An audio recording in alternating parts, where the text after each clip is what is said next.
How to stop public comments on Facebook mobile. Hello guys, in today's video I'm gonna show you how to stop public comments on Facebook mobile. First thing you're gonna do is go to Facebook and then click these three lines here on the top corner and go down until you find settings and privacy, and then click this one, settings, and go down and you will find followers and public content.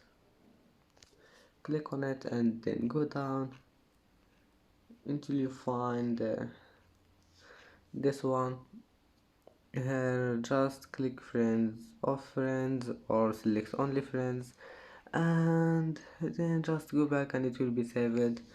And that's it for today's video.